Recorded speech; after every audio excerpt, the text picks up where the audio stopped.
안녕하세요. 김대식 TV의 김대식입니다.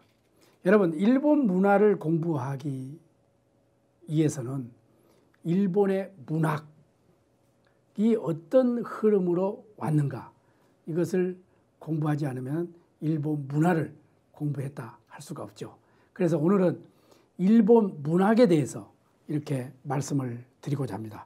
일본 문화는 상대 문학, 또 중고 문학, 중세 문학, 근세 문학, 근대 문학, 현대 문학, 이렇게 6파트로 이야기를 할 수가 있습니다. 그래서 오늘 저는 김대식 TV를 통해서 이 6단계의 문학에 대해서 간략하게 조금씩 꼭 이것은 알아야 되겠다 하는 부분만 발췌해서 여러분들께 말씀드리고자 합니다. 자, 그러면 상대 문학이라는데, 상대 문학은 일본의 나라 시대를 이야기하는 겁니다. 나라 시대가 중심이 되었던 794년까지의 문학으로 고대 전기문학, 전후이라는 전기문학이라고도 말할 수가 있고요. 상대 문학은 종교적 기능에 서사 문학이 주류를 이루었다, 이렇게 말씀을 드릴 수 있습니다. 아직 그때는 문자가 없었죠. 그래서 당시에 이야기를 전하는 것은 입과 입으로 전하는, 어떻게 보면은 일본말로 카타리베 이렇게 이야기를 하는데, 시족 언어입니다. 시족에 의한 구승, 그러니까는 구전, 이런 문학이 발달되어 있다, 이렇게 이해를 하시면 될 것 같습니다. 그래서 이제 한자가 들어오잖아요. 그래서 한자가 들어와서 일본의 최초의 한자에 되는 역사서가 탄생합니다. 이것이 이제 712년에 코지키라는 거고, 720년에 니혼쇼기, 그러니까 일본 서기죠. 코지키는 고사기죠. 그래서 이게 편찬되고, 이것을 계기로 해서 구승 문학에서 하나의 기록이 되는 겁니다. 그래서 이제 기록 문학으로 이렇게 발달이 되는 겁니다. 코지키와 니혼쇼기는 일본의 신화와 국토 통일에 관한 이 전설 등이 수록되어 있어서 하나의 역사서지만은 고대 가요 이런 것도 실력이 있어서 이 문학의 가치에 굉장히 중요한 작품 중에 하나다, 이렇게 보면 되겠습니다. 그리고 이제 풍토기라는 게 있거든요. 일본말로 이제 후토기 이렇게 하는데, 여기에서 이제 각지의 산물이나 뭐 이야기, 전설, 그리고 지명의 유래, 이런 것이 이제 여기에 기록이 돼 있죠. 또 이제 뭐 신앙의 이런 문제, 이런 것도 여기에 기록이 되어서 아주 우리가 자료로서는 소중한 가치가 있다, 이렇게 보시면 되겠습니다. 그리고 이제 8세기 후반에 편찬된 만엽집이라는 게 있습니다. 우리가 이제 만요슈라고 이렇게 하는데, 이 만요슈에서 쓰여진 최초의 이 정형가집, 천황을 비롯한 귀족들, 하급 무사들, 이런 이 농민에 이르기까지 다양한 이 계층의 사람들이 이 노래했던 4,500수의 이 노래가 수록되어 있습니다. 그래서 이제 여기에는 이제 한반도에서 일본으로 건너간, 또 중국에서 건너간 이 도래인들의 작품도 많이 실려 있다, 이렇게 보면 되겠습니다. 지금 일본에 이제 이 새로운 천황이, 이 나루히토 천황이 작년에 이제 등극을 했잖아요. 우리는 이제 일왕이라고 부릅니다만은 일본에서는 천황이라고 부르는데, 이 천황이 등극을 새로 하게 되면은 새로운 연호가 탄생합니다. 그 연호가 레이와라는, 지난번 방송에서도 제가 말씀드렸다시피 레이와라는 연호인데, 이 연호도 이 만요슈, 이 만엽집에서 따왔다, 이렇게 일본 정부에서 발표를 했죠. 그래서 이제 이 만요슈의 이 문학은 어떻게 보면은 상대 문학에서 나왔다, 이렇게 이제 여러분들이 이해를 하시면 되겠고요. 그러면 이제 중고 문학으로 이제 넘어가면은, 중고 문학은 해안 시대입니다. 지금의 이제 교토죠. 해안 시대 문학으로서 상대 문학에서 한시와 한문이 이제 발달을 하는 겁니다. 그러나 9세기 후반 일본 고유의 국풍 문화가 눈부시게 발달을 하는 겁니다. 9세기 후반에 만들어진 가나 문자, 궁중 여인들에게 보급되면서 자유롭게 자신의 감정을 노래한 어떻게 보면 여류문학이죠. 여류문학에서 이 꽃을 피웠다. 그리고 이제 10세기 초로 발표된 다케토리 모노가타리라는 것입니다. 이 일본 최초의 모노가타리입니다. 이 다케토리 모노가타리라는 것은 이야기인데 후지산의 이 전설 이런 것도 이제 이 다케토리 모노가타리에서 연유가 되고 있죠. 그 다음에 또 이제 무라사키 시키부라는 작가가 있죠. 이 여류 작가가 겐지 모노가타리라는 이런 11세기 초의 중고 문학을 대표하는 작품으로 일본의 문학에 커다란 영향을 주었던 이 작품도 어떻게 보면은 이 중고 문학이다. 이렇게 여러분들이 아시면 될 것 같습니다. 중고 시대의 문학의 또 하나의 특징으로는 일기 문학을 들 수가 있습니다. 그래서 그 기노 스라유키가 쓴 이 도사니키 이러죠. 935년에 이 가나로 쓰여진 최초의 일기죠. 후에 이제 여성 일기 문학으로 영향을 끼쳤고 또한 11세기에 들어서 최초의 수필집 마쿠라노 소시라는 작품이 있습니다. 역시 궁녀인 세이쇼 나곤에 의해서 발표가 됐죠. 궁녀에 의해서 발표가 된 겁니다. 그리고 이제 설화문학이 발달하여서 설화문학의 이 백미라고 할 수 있는 곤자쿠 모노가타리 등이 이제 설화집도 편찬되는데 다양한 장르가 발표된 게 어떻게 보면은 해안 시대 문학, 중고 문학이라고 우리가 볼 수가 있습니다. 다음은 이제 중세 문학으로 이게 넘어가는데 중세 문학에 있어서는 미나모토노 요리토모라가 이 카마쿠라 막부를 개설하는 1192년경부터 도쿠가와 이에야스가 에도 막부를 개설할 때까지의 문학을 우리가 중세 문학이라고 이렇게 이야기를 합니다. 이 시기는 어떻게 보면 귀족 세력이 몰락하고 전란이 끊이지 않던 시대였잖아요. 그 무사들의 세계를 반영한 군담소설, 어떻게 보면 군기소설이라고 또 할 수 있죠. 역사소설, 이런 문학 장르가 이때 중세 때 생겼다 이렇게 보시면 되겠습니다. 대표적인 이 군담소설, 군기소설이 헤이케 모노가타리라는 게 있습니다. 이게 이 타이라 가문의 영아와 몰락한 성자 필세라는 불교의 무상관의 시점이 그려진 이 작품이 이 소설, 이게 헤이케 모노가타리다. 이렇게 여러분들이 아시면 될 것 같습니다. 다음은 이제 근세문학으로 가겠습니다. 근세문학은 우리는 근세라는 표현을 쓰지 않습니다. 우리는 이때가 이제 조선시대였죠. 그래서 에도시대 문학을 한마디로 우리가 근세문학이다. 이렇게. 이 에도시대는 1603년부터 명치 유신이 일어나는 1868년까지 약 250년 동안에 이어지는 것을 우리가 에도시대, 에도 문학이라 이렇게 이야기를 하는데 근세 전기에는 이때까지 문화의 중심지였던 오사카였잖아요. 오사카와 교토, 지금의 교토죠. 교토를 중심으로 발달을 했는데 에도 후기에 시장 경제가 활성화되면서 쪼닝, 마을 사람들, 장사하는 사람들, 이게 이런 낭인들, 이런 사람들의 활력이 두드러진 시대죠. 이러한 경향은 문학에도 굉장한 그 영향을 미쳤고 서민들의 애환을 다루기도 했죠. 그때 또 이제 인쇄술, 그 다음에 교통, 이 발달하고 다양한 작품들이 많은 사람들에게 읽혀지게 했던 시기도 이 근세 에도 시대라고 이야기를 할 수가 있습니다.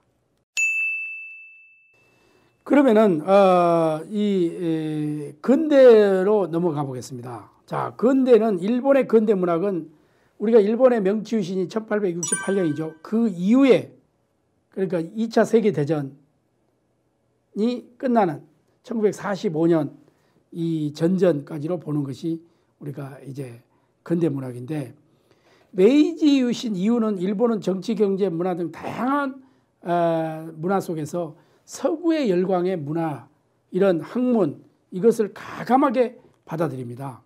그래서 문학 역시 예외가 아니었죠. 서구의 문예 사조들을 받아들이고 현대시와 소설 등에도 이 문학이 발달한 시기가 우리가 이제 근대 문학의 시초였다, 이렇게 보면 되겠습니다. 후다바테의 시메이, 여러분도 잘 아는, 그리고 1887년 최초의 언문 일치 작품인 우키구무, 뜬구름이죠. 그리고 발표하면서 근대 소설의 선구자가 되게 되죠.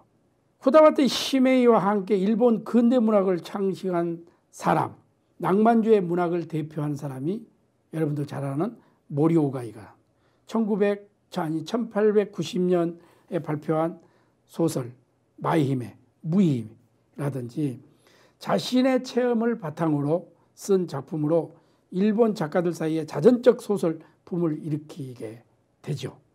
이후에 이제 여러 작가들이 이제 탄생을 하는데, 여러분들도 잘 아는 우리 이 돈의 모델이 될 수 있는 25살 젊은 나이에 요절한 여성 작가가 있죠. 히구치 이치요라는 이 대표적인 이런 다케쿠라베, 키제기, 이게 이제 1895년 니고리에의 흐린 강, 이런 것을 이 작품을 남긴 사람이 여성 작가 히구치 이치요라는 사람입니다. 낭만주의 반대해서 메이지 명치유신 말기에 이르러서 프랑스의 에밀 졸라 등의 영향을 받아 자연주의 문학이 또 이때 싹이 틉니다. 자연주의 문학은 사실을 어떠한 미화도 없이 있는 그대로 표현하는 거죠. 이 대표적으로는 시마자키 도서이죠. 이 시마자키 도서는 하카이 파괴라든지 이게 1906년도에 발표를 했습니다. 그 다음에 하카이, 초등학교 교사가 차별을 받는 불학 출신임을 고백하기까지 가족과의 갈등과 고통, 그리고 앞으로의 부딪힐 사회와의 갈등을 그린 작품으로 우리가 볼 수가 있습니다. 여러분, 그 일본 돈 1000엔짜리에 주인공으로 나타낸 나츠메 소세키의 대표 작가 와카하이와 네코데가루, 나는 고양이다. 이것도 이제 1905년에 발표됐죠. 보짱이라든지. 반자연주의 문학가의 하나인 탄미주의의 미의 실현의 최고의 가치를 보여줬고, 대표 작가로는 타니자키 주니치로라든지 겐지 모노가타리의 현대 일본어로 옮긴 주니치로, 이런 그 작가들이 이때 우리 근대 문학에 이때 나타난 작가들이라, 이렇게 볼 수가 있습니다. 자, 현대문학에 한번 볼까요? 현대문학에서는 일본에서 현대문학은 일반적으로 1945년 폐전 이후의 문학을 가리키는데, 근대와 현대의 구분이 확실하지 않습니다. 그래서 근대는 1945년 전이고 현대는 45년 이후다. 이렇게 이제 여러분들이 일본 문학을 공부하는데 이해를 하시면 되겠다, 이렇게 여러분들이 생각하시면 될 것 같아요. 자, 현대문학은 일본의 이제 현대문학이라는 것은 현대와 근대가 이렇게 구분이 잘 안 되잖아요. 그러면 이제 근대는 2차 세계대전 전, 그리고 현대는 후, 이렇게 이제 여러분들이 이해를 하시면 될 것 같습니다. 그래서 이제 이 현대에 와서 일본에 가장 이제 충격을 줬던 작가가 한 명 있습니다. 여러분도 잘 아시는 미시마 유키오, 금각사로 유명한 작가 중에 한 명이죠. 이 작가가 70년도에 11월 일본의 군국주의 부활을 호소하면서 할복자살을 하죠. 이분의 사이가 얼마 전에 지금 현재 주한 일본 대사로 와 있는 토미타 코지가 맞사입니다. 아주 이분은 동경대 이제 법대 출신으로서 그때 당시에 노벨 문학상에 이렇게 추천될 만큼 아주 작가 중에 유명한 작가 중에 한 명이죠. 이분이 자살을 하는 바람에 할복 자살을 하는 바람에 일본 문학계에도 엄청난 충격을 안기게 됩니다. 그리고 이제 아베 코보라는 사람은 1950년대 혜성처럼 나타나서 그때 이제 그 아구다 류너스케 상이라든지 이 상을 싹쓸이하는 혜성처럼 나타나는 작가 중에 또 이때 나오죠. 그리고 1955년도 여러분들도 잘 아시는 이시하라 신타로 극우 작가 중에 한 명이죠. 나중에 도쿄 도지사까지 합니다. 최연소 아구다 류노스케 상까지 받는 정도로 그럼 무슨 작품으로 했느냐. 타이오노 기세죠. 태양의 계절이라는 이런 작품으로 이 상을 휩쓸게 됩니다. 이외에도 이제 여러분들이 잘 아는 시바리오타로라든지 그 에토준이라든지 갓도 슈이치라든지 이런 등의 이 작품도 주목을 받게 되고 제일 한국인 우리 제일교포로서의 이 작가로서는 김달수라든지 그 다음에 김석범이라든지 이혜성 같은 이런 분들도 일본 문학계에서 현대에 와서는 상당한 영향을 끼쳤던 작가 중에 한 명이었습니다. 그리고 이제 요즘에 와서 여러분들이 가장 일본에서 지금 책이 출판되면은 묻지마 이 독자들이 있죠. 여러분도 잘 아는 무라카미 하루키. 매년 노벨 문학상의 후보에 지금 추천된 인물이기도 하죠. 그래 노르웨이노 몰이라는 이런 노르웨이 숲이라든지 그리고 이게 약 500만 부 가까이 팔렸죠. 또한 2009년도에 발표한 여러분들도 잘 아는 작품이죠. 이치큐 하치온. 이런 1984년도 일본 사회에서 일어난 일들을 소재로 그린 작품이 이 작품입니다. 그래서 우리나라에서도 굉장히 있는 작가 중에 한 명이 이 무라카미 하루키라 이렇게 알 수가 있습니다. 현재도 일본에는 여러 문학 장르의 많은 작가들이 활동을 하고 있고 일본 문학은 세계 문학으로 이렇게 발돋움하기 위해서 많은 작품들을 영어를 비롯한 애국어로 번역해서 출간하고 있으며 세계 각국에서 자국의 문학을 소개하기 위해서 부단한 노력을 가하고 있고 그래서 이제 매년 이 무라카미 하루키뿐만 아니라 많은 작가들이 이 노벨 문학상에 추천되는 이러한 경향이 많이 두드러지게 있다. 우리도 요즘 책을 거의 읽지 않는 젊은 세대들. 그렇지만은 지혜는 어디서 오는 겁니까? 책에서 온다고 볼 수 있습니다. 그래서 많은 독서가 필요할 시점이다. 이렇게 보는 겁니다.